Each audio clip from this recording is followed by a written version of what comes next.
क्या आप जानते हैं चीनी कार्बोहाइड्रेट है, फिर भी आयोडीन से नीली क्यों नहीं होती है? साड़ी पर आयोडीन डालने से रंग क्यों बदल जाता है और मोजे पर क्यों नहीं बदलता? और क्या सिर्फ मिलेट्स खाने से ही हम लोग पूरी तरह स्वस्थ रह सकते हैं? अगर इन सवालों का सही जवाब नहीं पता है तो आज का यह वीडियो सिर्फ आपके लिए ही है। नमस्कार बच्चों, आज हम क्लास 6 साइंस के चैप्टर 3 उचित आहार स्वस्थ शरीर का आधार के बाकी प्रश्न क्वेश्चन नंबर 8 से लेकर 13 तक को विस्तार से समझेंगे।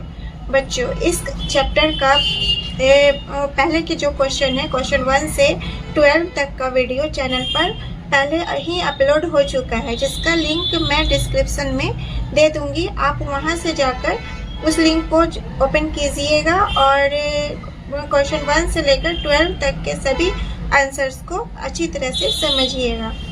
आज का यह वीडियो जो है कॉन्सेप्ट क्लियर करने वाला है, इसलिए पूरा जरूर देखिए। और वीडियो आपके लिए थोड़ा भी हेल्पफुल हो तो प्लीज़ वीडियो को लाइक कीजिएगा, शेयर कीजिए। और अगर चैनल पर नए हैं तो प्लीज़ आप अपने चैनल अचीवर्स क्लासेज को निश्चित रूप से सब्सक्राइब कीजिए और बेल आइकन प्रेस कीजिए ताकि वीडियो अपलोड होते ही नोटिफिकेशन सबसे पहले आपके पास ही पहुंचे। तो बिना समय वेस्ट किए हुए हम लोग चलते हैं आज के क्वेश्चन 8 पर, जो है गौरव के पैर की हड्डी टूट गई। उसके चिकित्सक ने हड्डियों को सीधा किया और प्लास्टर लगा दिया। चिकित्सक ने उसे कैल्शियम की गोली भी दी। जब वह दूसरी बार दिखाने गया तब चिकित्सक ने उसे कैल्शियम की गोली के साथ विटामिन डी युक्त सिरप भी पीने के लिए दिया। चित्र 3.5 का संदर्भ ले। चित्र 3.5 में जो है बच्चों बताया गया है जो कौन से विटामिन, कौन से पोषक तत्व का स्रोत क्या है। आप लोगों को याद होगा जैसा कि उसमें यही समझाया गया था जो कौन से पोषक तत्व से हम लोग को क्या क्या लाभ होता है और उसकी कमी से हम लोग को कौन सी बीमारी होती है। तो उसका संदर्भ लेना है और अगले लिखित प्रश्नों के उत्तर देना है। यहाँ इस क्वेश्चन से रिलेटेड जो है 3 क्वेश्चन दिए गए हैं जिसका आंसर देना है, जिसमें कि पहला क्वेश्चन है चिकित्सक ने गौरव को कैल्शियम की गोली क्यों दी। जो इसका उत्तर हम लोग कह सकते हैं कि चिकित्सक ने गौरव को कैल्शियम की गोली इसलिए दी क्योंकि उसके पैर की हड्डी टूट गई थी और कैल्शियम हड्डियों और दांतों को मजबूत बनाता है। इसमें इस प्रश्न से रिलेटेड जो है दूसरा क्वेश्चन है, दूसरी बार देखने पर चिकित्सक ने उसे कैल्शियम की गोली के साथ विटामिन डी सिरप भी क्यों दिया। तो इसका उत्तर होगा विटामिन डी शरीर में कैल्शियम के अवशोषण में मदद करता है। यदि विटामिन डी पर्याप्त मात्रा में नहीं हो तो कैल्शियम शरीर में सही तरह से काम नहीं कर पाता है। क्वेश्चन नंबर 8 से रिलेटेड तीसरा क्वेश्चन जो है वह है चिकित्सक द्वारा दी जाने वाली दवाओं के चयन के बारे में आपके मन में क्या सवाल उठता है। तो इसके उत्तर, इस प्रश्न का उत्तर जो है हम लोग इस प्रकार दे सकते हैं कि मेरे मन में सवाल उठता है कि डॉक्टर किस आधार पर दवाओं का चयन करते हैं। क्या वे रोग के लक्षण, जांच रिपोर्ट और शरीर की जरूरत के अनुसार दवा चुनते हैं। अब नेक्स्ट क्वेश्चन नंबर 9 चीनी कार्बोहाइड्रेट का एक उदाहरण है। चीनी का परीक्षण जब आयोडीन विलयन से किया जाता है लेकिन इसका रंग नीला काला नहीं होता। इसका संभावित कारण क्या हो सकता है।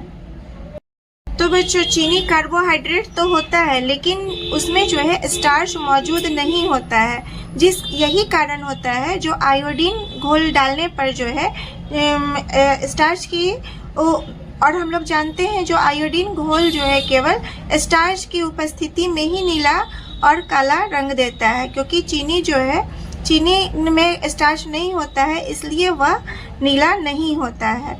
इसका मेन कारण यही होता है। क्वेश्चन नंबर 10 है आप रमन के इस कथन के बारे में क्या सोचते हैं कि सभी मंड स्टार्च, मंड को स्टार्च बोलते हैं, कार्बोहाइड्रेट है, लेकिन सभी कार्बोहाइड्रेट मंड नहीं है। अपने उत्तर की जांच करने के लिए किसी क्रियाकलाप की योजना का वर्णन करें। इसमें एक क्रियाकलाप करके बताना है और हम लोग किस योजना के तहत उसको पूरा करेंगे।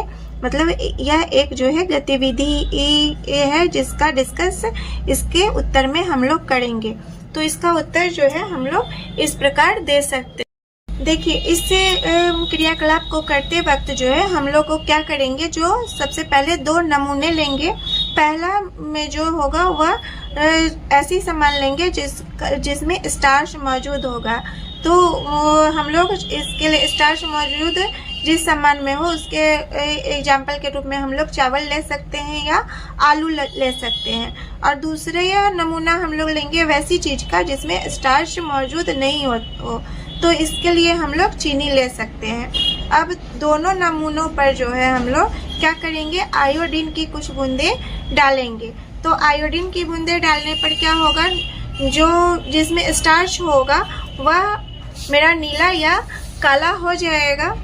चावल और आलू पर जो है क्या हो जाएगा, नीला काला हो जाएगा, जबकि चीनी का रंग नहीं बदलेगा क्योंकि उसमें जो है चीनी में जो है स्टार्च नहीं होता है, जिसके कारण उसका रंग नहीं बदलेगा। अब इस गतिविधि से जो है निष्कर्ष यही निकलता है, जो स्टार्च जो है कार्बोहाइड्रेट है, लेकिन सभी कार्बोहाइड्रेट जो है स्टार्च नहीं होता है।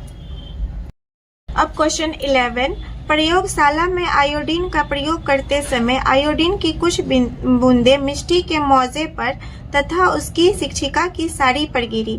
साड़ी पर आयोडीन की बूंदें नीली काली हो गई, जबकि मोजे पर आयोडीन का रंग नहीं बदला। इसका संभावित कारण क्या हो सकता है? तो बच्चों, इसका संभावित कारण जो हो सकता है जो साड़ी के कपड़े में स्टार्च लगा हो सकता है, उसमें मंड लगा हो सकता है, लेकिन इसलिए आयोडीन डालने पर वह जो है उसका रंग बदल गया, वह नीला और काला हो गया। और मोजे में जो है स्टार्च नहीं होने के कारण उसका रंग नहीं बदला। अब क्वेश्चन 12 जो है, कदन जिसको मिलेट्स कहते हैं को एक स्वास्थ्यप्रद आहार क्यों माना जाता है?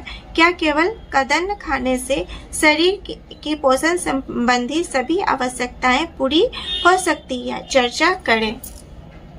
तो इसका उत्तर बच्चों हम लोग इस प्रकार दे सकते हैं, जो कदन जिसे हम लोग की मिलेट्स कहते हैं वह एक प्रकार का मोटा अनाज होता है।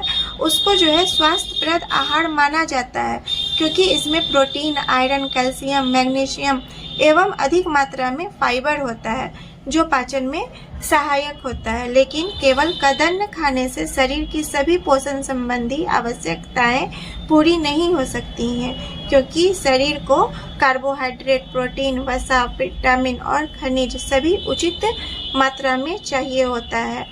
हम लोग अगर सिर्फ कदन खाएंगे तो उससे जो है हमारे शरीर की पोषण संबंधी जो जितनी भी आवश्यकताएं होती हैं वह पूरी नहीं हो पाएगी। इसलिए जो है हम मिलेट्स पौष्टिक है, लेकिन संतुलित आहार के लिए हमें दाल, सब्जी, फल, दूध आदि भी खाना आवश्यक है। अब जो है इसका निष्कर्ष से हम लोग यह लिख सकते हैं, जो स्वस्थ रहने के लिए केवल एक प्रकार का भोजन नहीं बल्कि संतुलित आहार और विविध आहार आवश्यक है। अब हम लोग इस तरह से इस पार्ट के लास्ट क्वेश्चन नंबर 13 पर आ गए हैं, जो है आपको विलयन का एक नमूना दिया गया है। आप इसके आयोडीन विलयन होने की संभावना की जांच किस प्रकार करेंगे? तो आयोडीन की संभावना की जांच करने के लिए हम लोग क्या करेंगे, जो इस जांच को करने के लिए जो है हमें एक स्टार्च युक्त पदार्थ की ज़रूरत होगी। तो हम लोग इसका उत्तर जो है इस प्रकार लिख सकते हैं कि जांच के लिए किसी स्टार्च युक्त पदार्थ जैसे चावल या आलू, हम लोग जानते हैं जो चावल और आलू में जो है स्टार्च मौजूद होता है, तो स्टार्च युक्त पदार्थ पर जब हम लोग उस विलयन की कुछ बूंदें डालेंगे, अगर वह सामान जो है पदार्थ जिस पर हम लोगों ने उस विलयन को डाला था, अगर वह नीला या काला रंग का हो जाएगा तो वह आयोडीन विलयन होगा। तो बच्चों इस तरह से आज हम लोगों ने इस चैप्टर के सभी प्रश्नों का उत्तर समझ लिया है। मुझे पूरा विश्वास है कि आप लोगों को भी अच्छी तरह से समझ में आ गई होगी। तो बच्चों अगर आप लोगों को वीडियो आपके लिए थोड़ी सी भी हेल्पफुल है तो प्लीज़ वीडियो को लाइक कीजिए, अपने दोस्तों के साथ शेयर कीजिए और अगर चैनल पर नए हैं तो प्लीज़ चैनल को सब्सक्राइब करना मत भूलिए और अपनी नोटिफिकेशन बेल अभी प्रेस कीजिए ताकि चैनल पर आने वाली अपलोड होने वाली वीडियो का नोटिफिकेशन जो है आप तक सबसे पहले पहुंचे।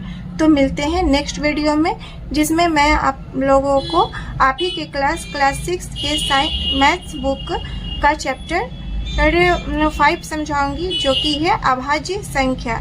तो अभाज्य संख्या को अच्छी तरह से समझने के लिए आपके सारे कॉन्सेप्ट डाउट क्लियर करने के लिए, कॉन्सेप्ट को क्लियर करने के लिए हम लोग नेक्स्ट वीडियो में मिलते हैं।